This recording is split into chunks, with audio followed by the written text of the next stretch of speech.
yakni iblis.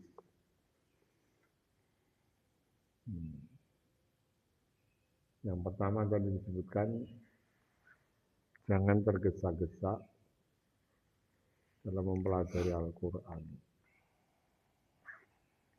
Di Quran itu kalau diajar itu, dipelajari itu satu demi satu, saking banyaknya berambisi untuk mengetahui itu malah nggak ada yang masuk.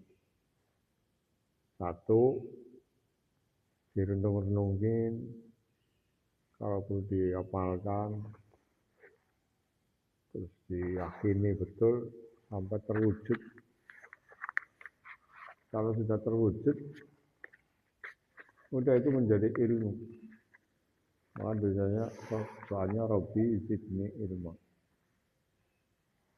Orang biasanya belajar itu diacak-acak. Ibarat orang makan, ada banyak lauk. Dicoba lauk ini, coba lauk ini, coba lauk ini. Sehingga diacak-acak nggak ada yang bersih. Tapi kalau orang dikasih makan meja yang banyak sekali pilihan lauknya, dia yang ngambil satu saja, nasi sama sayur kangkung. Yang ini, yang itu enggak dimakan. Kan kangkungnya itu mengenyangkan, kangkungnya itu ya bersih, jadi enggak ngotori itu. Kangkung dihabis cumit, bakmi cumit, pisang apa ada orang modern biasa gitu. Jadi akhirnya barang itu tersisa, nggak tahu untuk apa. Artinya kalau Anda mau ambil kangkung, ya udah, kalau cukup dengan lauk kangkung ya sudah. Karena prinsipnya yang mengenyangkan itu bukan makanan itu. Yang mengenyangkan itu adalah Allah. Kalau sebutkan faiza maritu bahwa yasin. Waladhi atmau ayyafiroli. Waladhi, coba, dialah yang mengenyangkan aku ketika aku makan. Itu. Dia memberi makan aku dan membuat aku kenyang. Jadi ada orang yang saking biasa itu makan banyak tapi nggak kenyang. Ada orang yang makannya sedikit tapi kenyang. Bahkan ada yang lebih tinggi kan. Melihat makanan itu dimakan orang, dia sudah kenyang.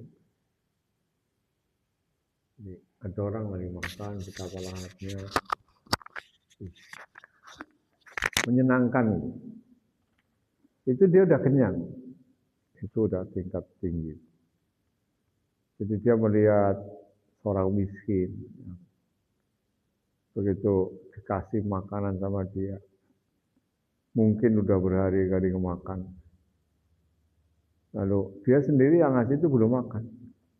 Tapi melihat orang itu yang kelaparan, makan dengan lahapnya, apa yang dia berikan, itu udah kenyang. Itu bagus. Jadi, beda dengan orang yang tatarannya wajar rendah. Ada makanan, dia makan sendiri, nggak perlu dia orang, bahkan sisanya masih banyak dia simpan. Khawatir besok nggak bisa dapat lagi. Wah itu tingkat paling rendah. Tingkat yang bagus ya itu tadi. Dia sendiri kelaparan, tapi ada orang yang lebih lapar lagi. Dia ambil makanan itu, diberikan pada orang yang lebih lapar lagi. Dia tungguin tuh. Mesti boleh tahu, untuk bapak itu. Udah kamu makan aja. Tapi subhanallah ketika dia melihat orang itu yang kelaparan sudah berhari-hari nggak makan. Makan begitu lahapnya dengan lauk yang sederhana. Itu orang tadi yang ngasih, yang tadi kelaparan, udah gak lapar. Itu kan ilmu. Kalau nggak dipraktekkan, ya nonsen, nggak akan bisa. Coba praktekkan, berulang-ulang. Oh ternyata begitu. Jadilah ilmu. Robbi zidni ilma. Karena yang perlu itu tambah itu ilmu, bukan harta. Yang perlu tambah itu ilmu, bukan ambisi, bukan jabatan. Karena kalau ilmu terus bertambah, semakin pede hidup ini. Mau ngapain aja dunia itu, orang yang berilmu itu tetap di atas segalanya. Karena orang yang berilmu itu di atas segalanya. Tidak ada yang bisa mengalahkan ilmu. Kalau orang udah punya ilmu, ya ilmu apa aja. Orang lain ngomong apa aja. Kalau dia ilmunya di atasnya, nggak akan ngefek. Tapi kalau orang yang tidak punya ilmu, contoh yang sekarang, nanti semua orang pakai motor listrik, nanti gas akan dicabut. Pokoknya omongan-omongan orang bodoh itu. Bagi orang punya ilmu itu, emang yang ngatur dunia itu lu. Yang ngatur dunia itu ada ya Allah. Allah SWT. Jadi ketika kita bayangkan, coba kalau nggak ada listrik gimana tuh? Listrik mati semua. Terus sinyal nggak ada. Wah, bensin nggak ada. Memang kalau seperti itu tuh membuat kita susah. Tidak. Sama sekali tidak. Dulu sebelum ada listrik, sebelum ada bensin, orang juga sudah pernah hidup. Sehingga orang punya keyakinan hidup itu yang menghidupkan, yang mematikan, yang mengatur untuk ada kehidupan.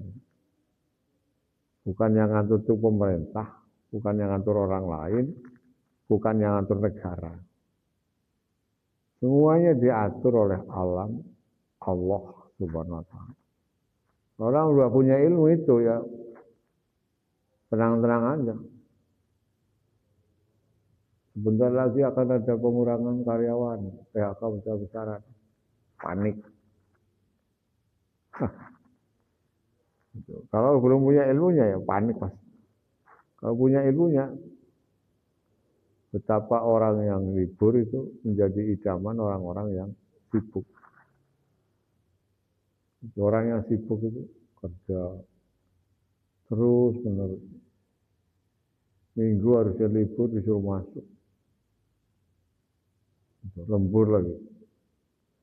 Waduh ulang tahun anaknya, kepengen pulang nggak bisa. Jadi hari-harinya sibuk dengan pekerjaan di kantornya. Akhirnya pulang mengeluh. Melihat orang nganggur itu.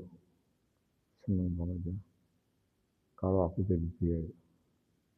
Pagi di rumah, siang di rumah, bersama istrinya, anaknya. Jalan-jalan.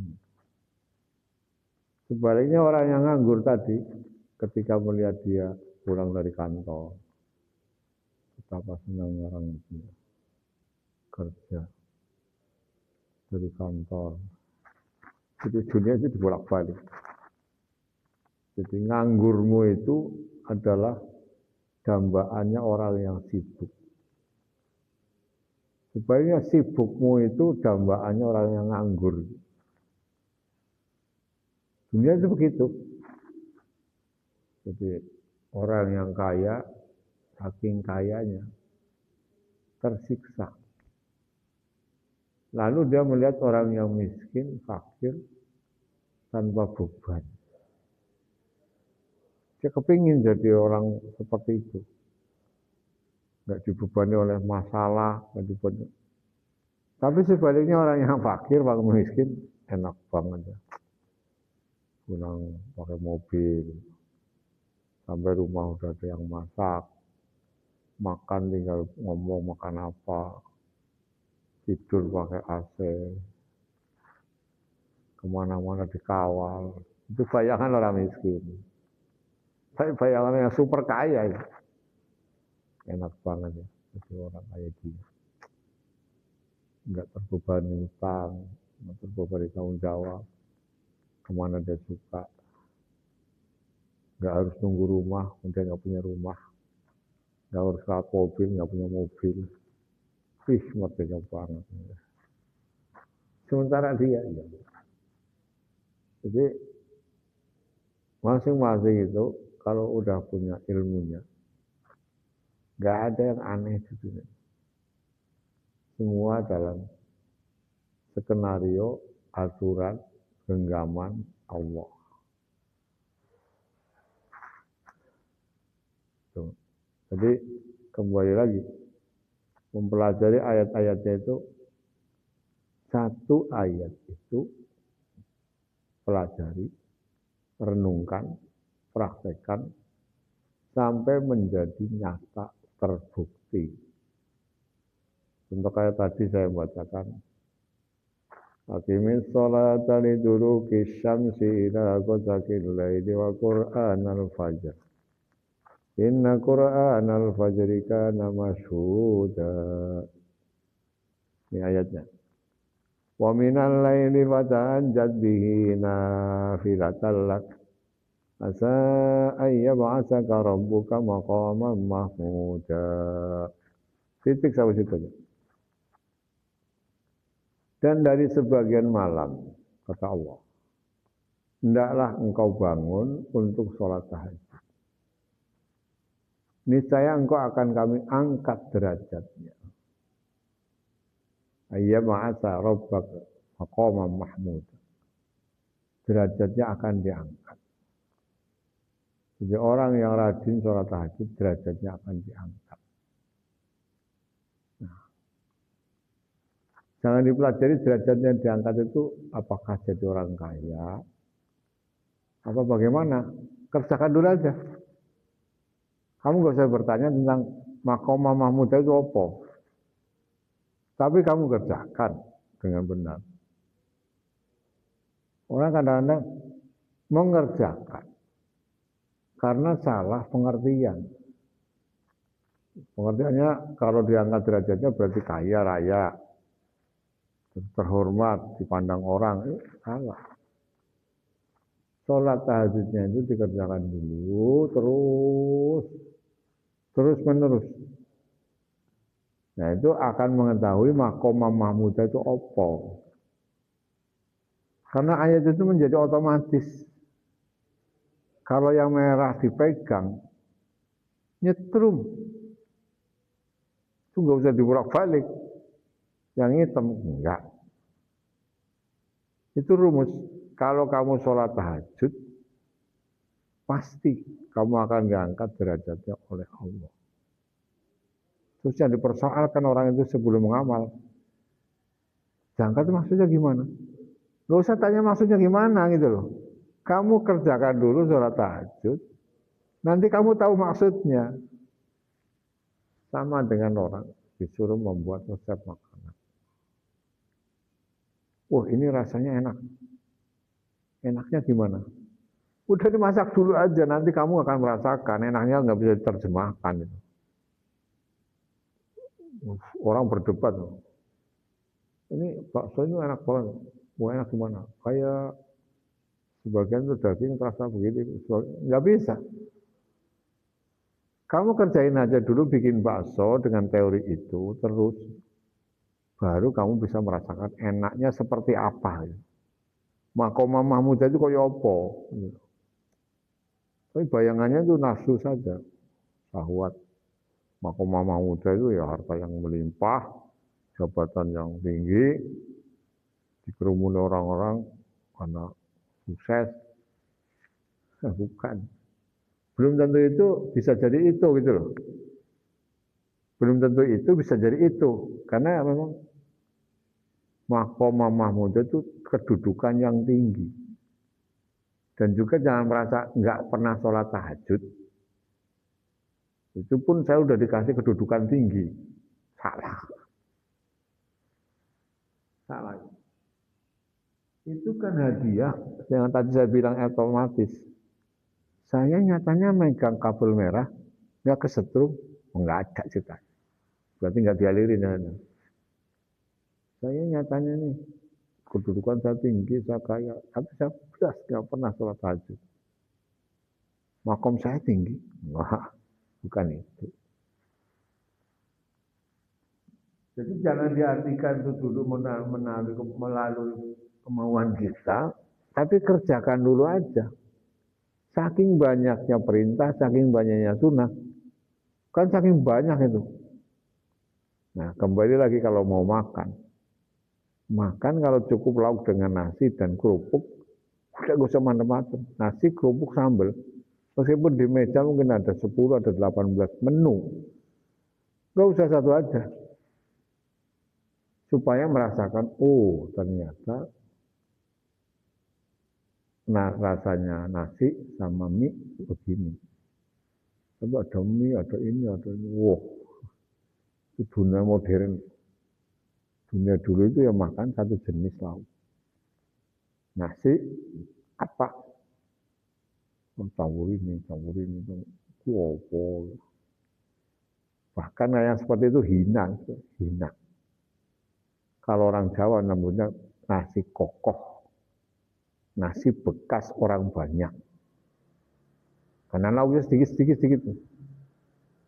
Ada kentang goreng, ada dadar, ada korek, ada bakmi. Itu kan modern begitu. Jadi lauknya banyak. Padahal kalau dia lauk satu aja cukup. Nasi sama lodeh. Sayur lodeh. Ada sayur lodeh, ada teri, ada rantong.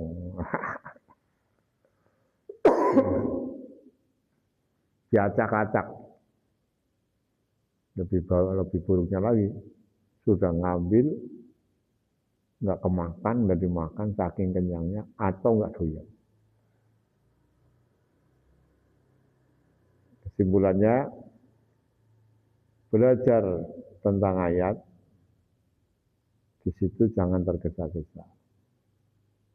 Satu, kita baca pelan-pelan, bahkan dalam hati kita bertanya-tanya, kenapa?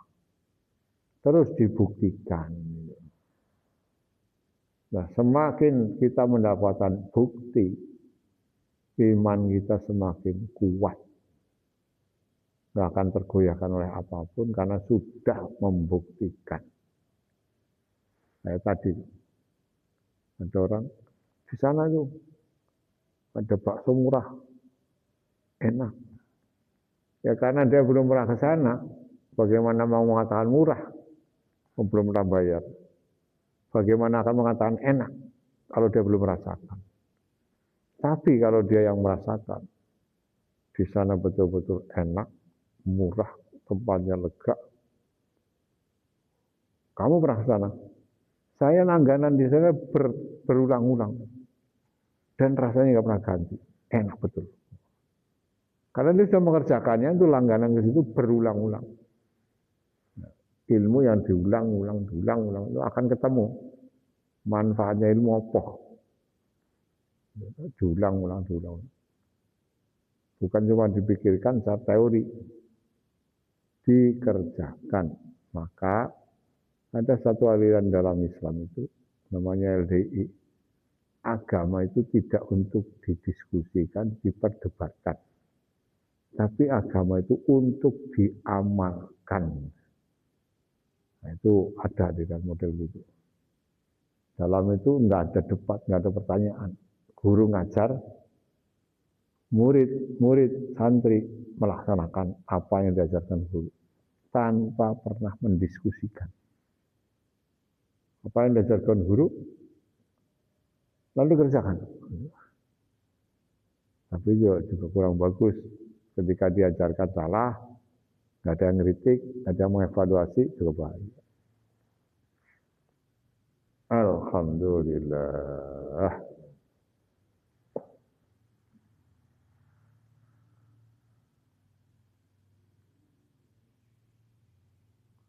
Allahumma sholli ala Muhammad. Ya Rabbi sholli alaihi wa sallim. Allahumma sholli ala Muhammad. Ya Rabbi sholli alaihi wa sallim. Ini, awas. Assalamualaikum warahmatullahi wabarakatuh.